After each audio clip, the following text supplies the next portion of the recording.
Hey y'all, so it's Monday morning and I'm getting ready to get my day started, but I've just been having just like so much on my heart, and yeah, just so much that I've just been thinking about, just about life in general and just like family, and not really more so about my family, but just family in general. Just like after having different conversations and things with other people, y'all, generational curses are so real, and we kind of overlook them, and we kind of, oh, that's just how they are, or that's just how they do things. But we got to stop with that mentality of giving people the outs or giving them an excuse, saying, oh, well, that's just how they are. There are families who are hurting. There are children who can't move past the trauma that they have dealt with. And the only way that they can really deal with what they have gone through is by confronting it.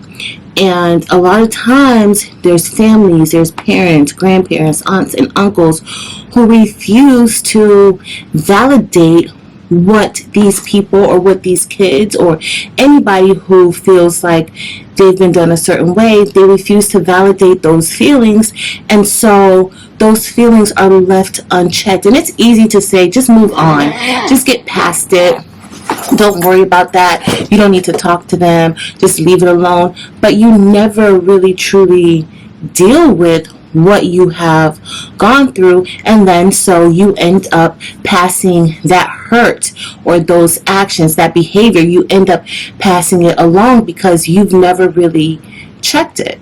And that's the problem. I know, back in the day, your mom and dad, they were always right. You better not question your parents, but parents cause trauma. Parents can really cause trauma. No, y'all, I'm not talking about my parents, but but parents can cause trauma. Like, I have so many friends and different, like, just talking to people, and there are things that parents really, nobody knows how to be a parent. Nobody has given the blueprint of being a parent, and we need to all own that. We don't know, and things that we do, beliefs that we have, can really affect the lives and the outcome in our children, and we don't acknowledge that. And sometimes we just want to take what we've done and make it somebody else's problem, or not take the blame for it, or not own up to it. You know how easy an apology goes, or just acknowledging something in your child's life. I am sorry. Don't make an excuse as to why you did something or why you were the way that you were. Own it. If you felt this way, like, make sure that you tell them, like, and you can't use the if, because a lot of people are like, oh, well, if I did this to you, or if you think I was, or if you. That's not an apology. It's not sincere. It's not genuine. It's not specific. Apologies need to be very, very specific. Because if somebody told you that you hurt me by doing this, oh, well, if you feel like I did that, no. Especially your kids. We want our kid, like, help that healing process with your kids and own it. And if it's something that you need to address, that you need to go back and say, well, I need to handle this in my life because this is why I'm the way that I am. I need to move on. Oh, that's the bell, y'all. I got to get my day started. So we'll finish this talk during my lunch, because we got to do better just as a whole in order for these generational curses to be broken. All right, guys, so we hear it a lot, especially in church. You hear a lot about generational curses and that sort of thing. So what exactly is a generational curse? How is it defined? So I pulled it up on my computer, and this website, thesource.org, says that A generational curse describes the cumulative effect on a person of things that their ancestors did, believed, or practiced in the past, and a consequence of an ancestor's actions, beliefs, and sins being passed down. So that is what this site defines a generational curse. If you've never heard that term used, that is what I am referring to when I say a generational curse. However, it is something that you can't just want to undo the actions of your predecessors or your ancestors. You can't just want to not be like them. You have to actively engage in practices that will break what you have gone through so that you're not passing it on to other family members, your children, and you're just practicing different beliefs and actions. So it's hard. Breaking a generational curse, y'all, is easier said than done. You have to be willing to put in the work. You have to be willing to, one, acknowledge what has happened, acknowledge the practices that you are involved in, or what you're doing. You have to acknowledge it. We got to stop putting the blame on other people. So you're behaving a certain way, or you're doing something a certain way.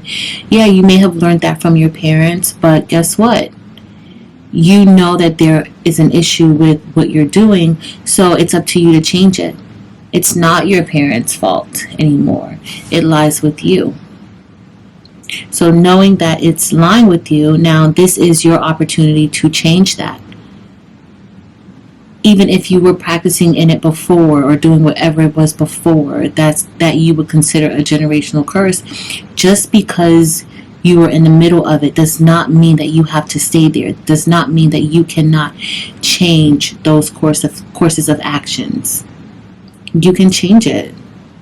It's not easy. Anything in life that must be changed or rectified, it's never easy. You just have to be up to fixing it and knowing that you can change. So y'all, breaking generational curses is like being a giant dragon slayer.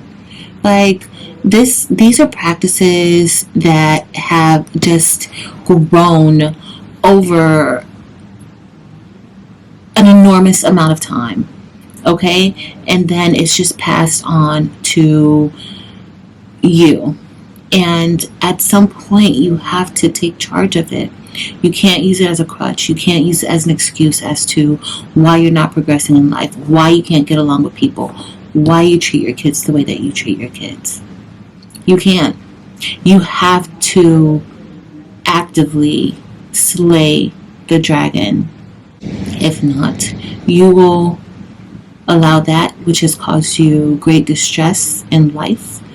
You will allow that trauma to be passed on to your kids, and something that you can prevent them from going through, you don't. And now they're responsible for breaking that curse. They're probably going to have other things that they have to work through, other actions, beliefs that they're going to have to fight through. Why not try to lessen that for them and break everything that you can? Alright, so that's it for today, y'all. That's my little 2 cents that I got to offer. But I just look back on even my life and things that I fought to change. And have I broken everything? Have I gone past everything? No, but there were just some things that I refused to pass down to my daughter. Things that I knew that I had to change it because she needed to have a different example than what I had. Not saying my example was bad. There were so many good things in my life. But I just knew there were certain things that No. So we just have to remember that. Y'all, go out here and be great. Slay those dragons and bury those generational curses forever.